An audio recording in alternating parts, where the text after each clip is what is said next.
Good morning, everyone, and welcome to the December 2021 Public Safety News Conference. I'm Kyra Boyd, the Public Information Officer for the Winston-Salem Police Department. Today, you will be hearing from the Winston-Salem Forsyth County Emergency Management, Winston-Salem Police Department, and the Winston-Salem Fire Departments. First, I would like to remind everyone if you would like to get a copy of this presentation afterwards, please sign your name on the form to my left. And without further ado, I would like to get started, and I would like to welcome August Vernon. He is the Winston-Salem Forsyth County Emergency Management Director.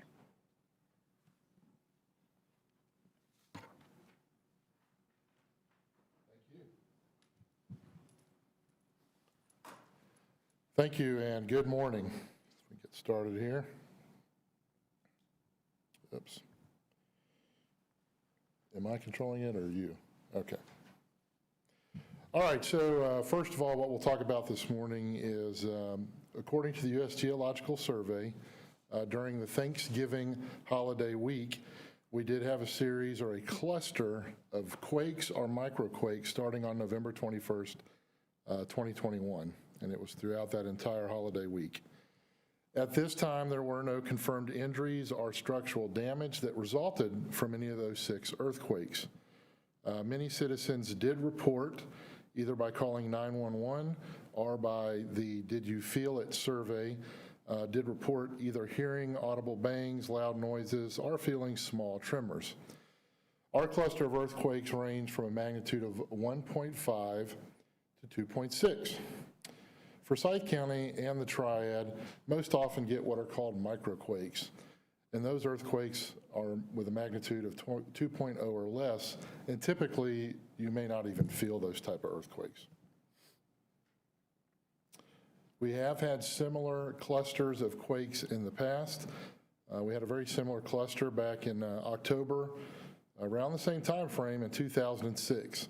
Southern and western Winston-Salem and the county endured a series of 5 small earthquakes and microquakes, again ranging from about 1.3 to 2.6.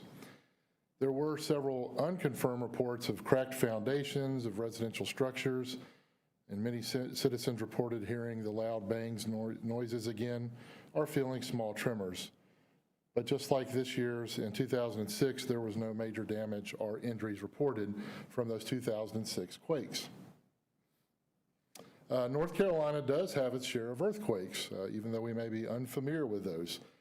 A damaging seismic event or earthquake in our state is very rare and infrequent. In comparison, California, there are many active large faults where large damaging earthquakes do occur very frequently. And within North Carolina, earthquakes are more frequent in the western part of the state, but again, statewide, they're relatively small, random, and scattered events. The largest earthquake we've had in a very long time was the 2020 Sparta earthquake, which was a 5.1 and did damage over 500 buildings, and we did feel the tremors from that quake in Forsyth County. So obviously during this cluster of earthquakes over the holiday, we were in contact with both the State Division of Emergency Management and the North Carolina State Geologist's Office. So one way we always want to tell the public to prepare for even an infrequent event is a system called drop, cover, and hold on. Which is the recommended action for people to take during an earthquake to reduce the risk of injury. Practicing this now, just like we practice a lockdown drill or a fire evacuation drill, can prepare you for any future earthquakes that may occur. Practicing will also help you prepare your business, your family, or anyone else if a strong shaking does occur.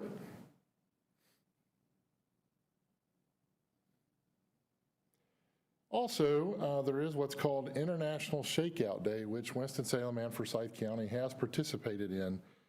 This is always the 3rd Tuesday of October. We just went through ours last month in October, or 2 months ago. And this is an opportunity across the entire United States for communities to practice how they will protect themselves and others during earthquakes. And you can look online at shakeout.org. Also, this week, this is actually Winter Weather Preparedness Week, so we thought it was important with the opportunity to be up here today to talk about winter weather preparedness. Just like we need to be prepared for any hazard, obviously we have been impacted annually by winter weather, and we should be prepared for any type of inclement weather throughout the year. Winter weather in our area can bring snow, sleet, and freezing rain. As shown in the past, one storm can cause gridlock, traffic issues, power outages, school closures, and other issues. And Winter Weather Preparedness Week in North Carolina is Sunday, December 5th through Saturday, December 11th. So all this week long, North Carolina Emergency Management and the National Weather Service will be distributing messages to the public to help you prepare for any winter weather concerns.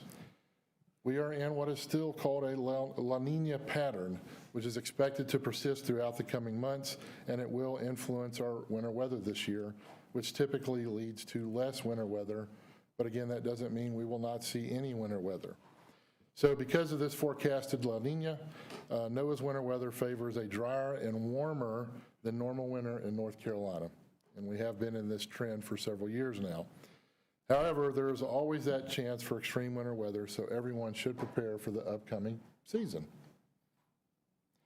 So, as usual, with any type of hazard, the Office of Emergency Management urges residents to monitor changing weather patterns by listening to our partners at local media, update your plan and supply kits for your families, your churches, your businesses, and others, and pay very close attention to winter weather advisories, warnings, and watches.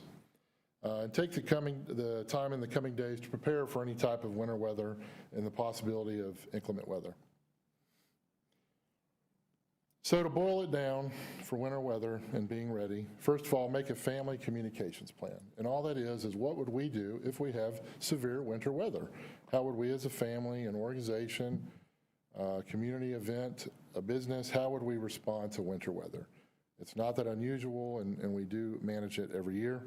Restock your emergency supply kit, which everyone should have in some form or fashion, and include the rock salt, sand, snow shovels, and heating fuel. There has been increasing concerns about pets in inclement weather, so we always ask you to bring pets inside if you can. And for our friends with the fire department, please, every year we have issues with individuals bringing in charcoal grills, propane grills, generators, and other devices inside that should be left outside, and that can create a lot of different hazards. Those fumes can be deadly, so please avoid doing that. So for any additional information on winter weather or earthquake preparedness or any other type of preparedness, please visit Ready for Scythe, which has preparedness information and a lot of updated social media information when we have winter weather or other activities occurring. And our information is also posted on here to reach out to the Office of Emergency Management. Would anyone have any questions? All right, seeing no questions, I guess I will introduce the next speaker from the Winston-Salem Police Department, whomever that will be. Chief Penn. Thank you, sir.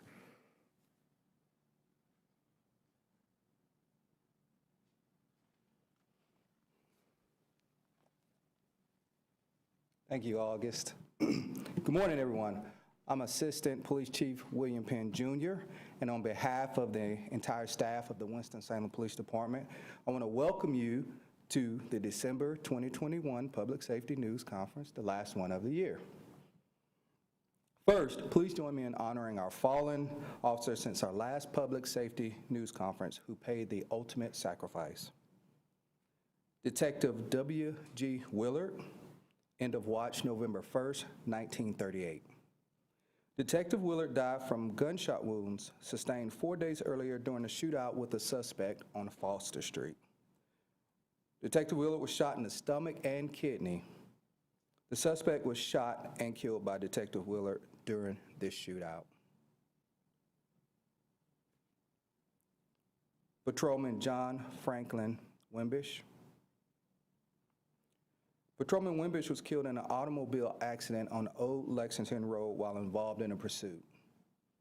His partner, Patrolman Bob Petticourt, was also severely injured in this pursuit. Patrolman Petticourt survived and spent the rest of his career in Records Division. The driver of that speeding vehicle was never apprehended. Patrolman Grover C. Haley, Jr., end of watch, November 28, 1945. Patrolman Haley was killed in a motorcycle accident on Stadium Drive when a dog ran into his motorcycle and became stuck in the front wheel. Patrolman Haley was thrown from the motorcycle and received fatal head injuries. Patrolman John Marston Sampson, end of watch, December 8, 1940. Patrolman Sampson succumbed to injuries received 3 days earlier when the motorcycle he was driving struck a bread truck at 16th Street and Patterson Avenue while he was pursuing a speeding vehicle. Now, please join me in a moment of silence to honor these officers as well as the men and women across our country who paid the ultimate sacrifice.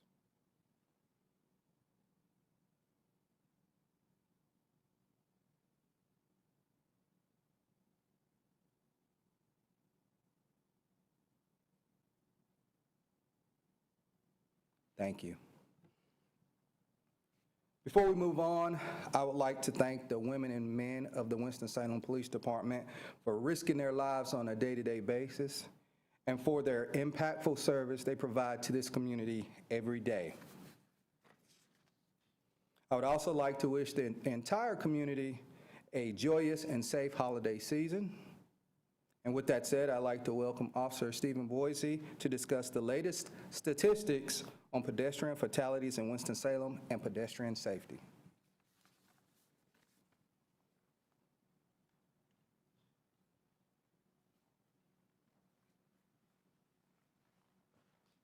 Thank you, Chief. This month, we're focusing on pedestrian safety. Past few years, we've had a handful of pedestrian fatalities. 2018, we had 9. 2019, 1. 2020, we had 4. And currently this year, we're at 8 pedestrian fatalities. 100% of the fatalities for pedestrians happen outside of crosswalks. Keep in mind, when we think about the safety, we want to use our sidewalks, the shoulders, and if we're walking with traffic, walk oncoming traffic. Avoid distractions such as electronics, using drugs or alcohol while walking. Pay attention to the traffic. Watch for cars and be visible always helps. Remember, pedestrians have the right of way in the crosswalks. The city's putting up crosswalks all over to help us out. Stop for the pedestrians in the crosswalk and be mindful, don't pass a stopped car when they're at the crosswalk. Follow the speed limit, slow down in school zones and neighborhoods. Be mindful of the signs that are posted for the pedestrians.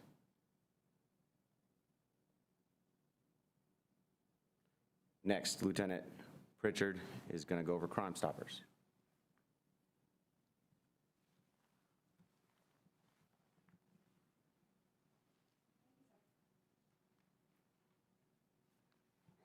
Good morning. I'm Lieutenant Crystal Pritchard. I'm with the Special Investigation Division within the Police Department, also associated with the Forsyth County Drug Task Force. And I'm here to speak with you today about Crime Stoppers and how the community can help us solve some of these ongoing crimes. So the image on the screen now shows you our new logo. It demonstrates the 2 phone numbers that you can contact Crime Stoppers and speak to personnel. 336-727-2800 or the Spanish language line, which is now available, 336-728-3904. Both are available for the citizens to call in. As you know, the Crime Stoppers program is a crime reduction program where the police department works with the citizens and with the media to help stop crime. So we need your help. The next slide will show you a short video, and then I'll talk to you a little bit more about Crime Stoppers itself.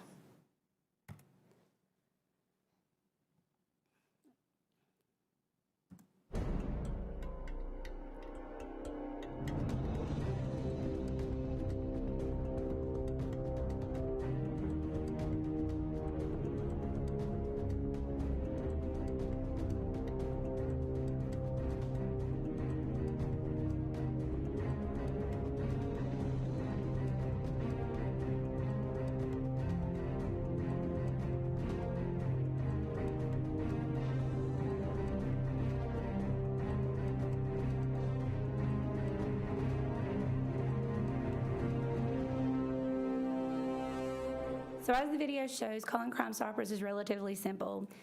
You pick up the phone, you call one of the two phone numbers, whether you're speaking Spanish or not. You can reach out to them, speak to the personnel, and provide them with details of what's going on in your community, whether it's information of crimes that have been ongoing like narcotics activity, if it's information on someone who's wanted, who has an active warrant that we need to find, if you know where stolen property is, or anything on an ongoing open cold case that we may get information on. The one thing we don't ask that you call Crime Stoppers for is anything where crime's in progress. If there's a crime in progress, please call 911 if it's an emergency, or call the non-emergency number, 773-7700. Once you speak to the personnel and provide them with the information, they will at no point ask you for any of your information. It is completely anonymous. They will give you a code number. That code number is important, and it's something if you wish to get a monetary reward for the information that you want to keep and write down somewhere. That information is the only thing that links you to the information you provide to Crime Stoppers. So once you get that number and they print up everything, they'll send it to the appropriate division to look into the details of what your concerns are. As time follows, you can recontact Crime Stoppers and inquire about the status of the tip that you provided, and they can update you. However, keep in mind, if you're going to call back, you have to have that code number. They're not going to know what tip you're talking about unless you have that code number. They're not going to keep your name or anything associated with you. There are other ways in which you can reach out to Crime Stoppers. There is an online tip form on the city's website that you can submit a tip online. However, if you submit a tip online, you will not get a code number, so you would still need to contact them during their business hours, Monday through Friday, to get that number and provide information. They also have a Facebook page that you could follow. The Facebook page provides information on a daily basis. It updates crimes that are ongoing or images, or we're trying to identify suspects, puts out information on some of the violent activity we've had in the city, seeking information from the citizens to help us solve it. So you can look at that, see if you know any of that information, and reach out to us. It also has our contact information on that site. The Crime Stoppers itself is made up of a board of directors, which are citizens within the city that are selected to attend. And the money that is paid because of citizens or businesses, civic groups, corporations donate money to provide for those cash rewards. So like the video showed, you can get up to $5,000 for the rewards. And we can't do it by ourselves, so more information you give us, the better. Alongside with that, we also have our real-time crime center. They offer a text-to-tip, so you can send text messages to them. You can remain anonymous on that, or you can provide your information and request an officer or a detective contact you to discuss the concern you have or the information you're providing. However, that is not linked to Crime Stoppers, so again, you have to call the number and speak to someone if you want to get that code number to be paid. But they do work together, and you can send videos or pictures through that text-to-tip that may help identify suspects. The next slide just kind of recap. Oh, I'm sorry, that one was the flyers. I apologize.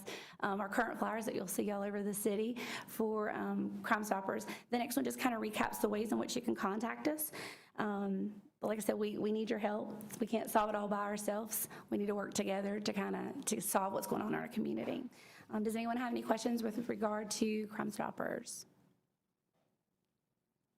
I'll take that as a no. So with that, I will introduce our next speaker, Assistant Chief Byron with the Fire Department.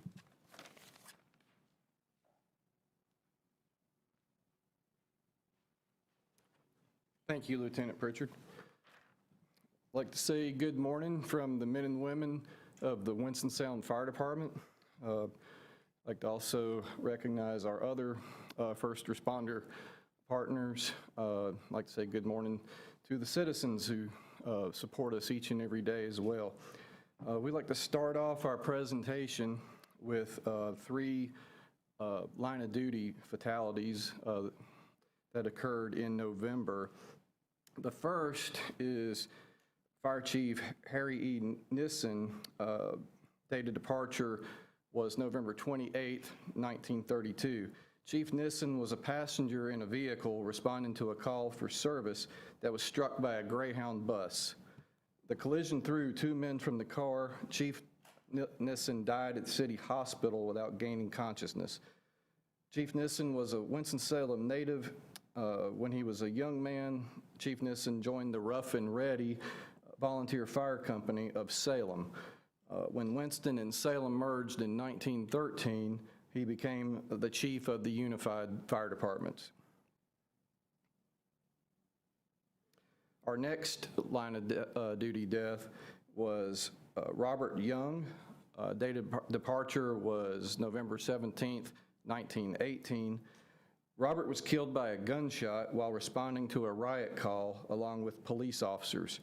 Young was a former city police officer who was volunteering with the fire department at the time. And our third line of duty death was James A. Bashirs. His death was September 30th, 1986. James Bashirs was an engineer at Engine Company 10, that's located at Country Club in Jonestown. He died of a heart attack while on duty. He served the fire department for 27 years. Okay, the next thing we're going to present to you is our new combustible landscape ordinance. And we have a video to show you, which will demonstrate the importance of this new ordinance. We have a two-story apartment building.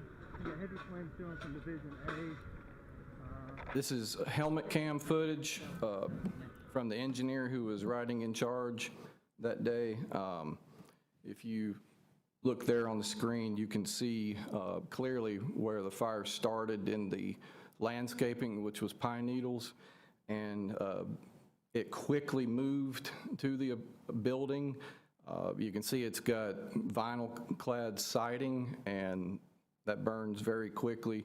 You can see that big fires start small. And so you can also see how the residents' lives were at danger or at risk with this. Fortunately, the fire was extinguished with no further major damage to the building and no injuries to the civilians. So our combustible landscaping ordinance, this applies to multi-family dwellings, so basically apartment buildings. It does not apply to single-family residences, so it does not affect like your home if you own your home. We're looking primarily at combustible portions of the building. Some of these, like you saw on the video, have vinyl siding, which burns very quickly. Some are wood clad, some are masonite. This won't include naturally falling pine straw, which comes from trees in the yard. It would not include landscaped areas away from the building. We worked very hard with the apartment ownership and management community to come up with this ordinance. They had input, and we have given everybody 1 year to comply with the ordinance, and that's so we don't create undue hardships with owners. It gives them time to be able to budget and replace pine straw with safer landscaping material. The existing landscaping material does not have to be removed. It can be covered with things like mulch and brick chip and stones, that type of thing. The other ordinance that we passed, it actually clarified an older open burning ordinance, and it deals with basically open burning for recreation. This permits cooking fires. It has nothing to do really with cooking fires. You can still use your grill, charcoal, and propane. This is going to apply primarily like to fire pits, those that you construct or those that you buy from local stores. The fire pits need to be capable of containing the fire. They have to be located 25 feet away from the nearest structure. They have to use firewood. You can't use anything that falls in your yard or that you cut down in your yard. It has to actually be cured firewood. It has to be started with kindling. And the fire pits can be no greater than 2 feet wide and 3 feet high. So what it does prohibit is unpermitted bonfires. The fire marshal's office will still issue permits for bonfires as long as you can meet the requirements of the permits. You cannot use accelerants, which means, no gasoline, flammable liquids, lighter fluids, stuff like that. You cannot burn dimensional lumber, which means, you can't take scraps from your home improvement project and put them out there, or yard debris. You can't burn garbage. Most of this ordinance reflects state general statutes on open burning and also county requirements on open burning. If the fire causes a nuisance to the neighbors, then of course it would have to be extinguished. And then it's prohibited during unfavorable atmospheric conditions, such as what we're experiencing right now with the drought in the state. So right now we have a moratorium on all open burning except for cooking. All right, at this time, I'm going to ask our senior communicator, Teresa Knox, to come up and talk to you about some wintertime fire safety issues.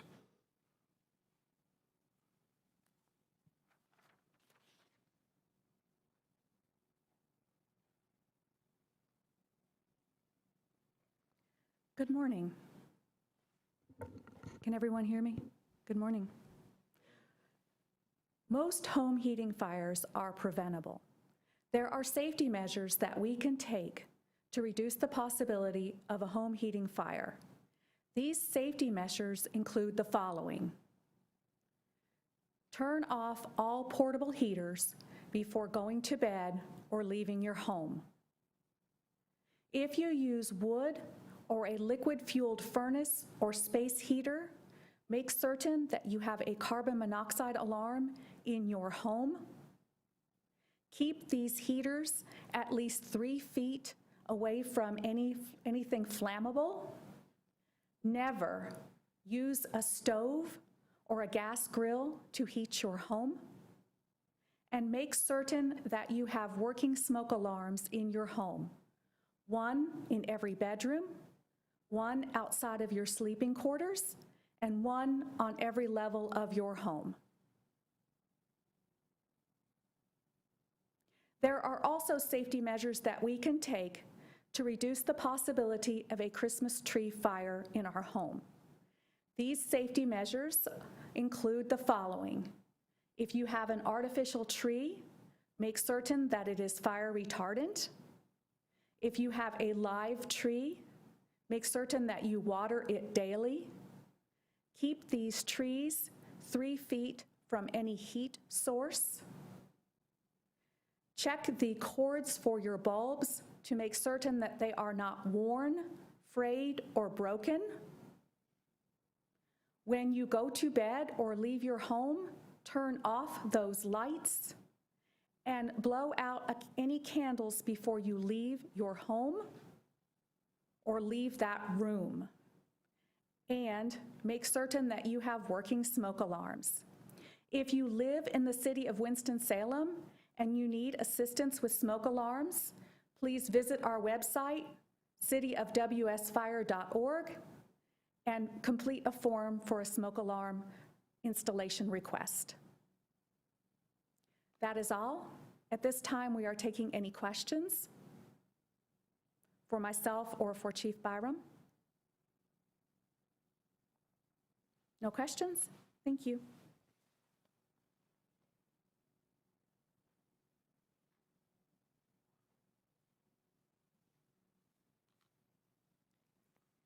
Okay, everyone, thank you for coming. That concludes the Wednesday, November 8th, 2021 Public Safety News Conference. As for those of you who all came in late, as I said before, please get a sheet to my left. It has everyone's name and the correct spelling of it, as well as a sign-up sheet if you would like a copy of the presentation. Yes.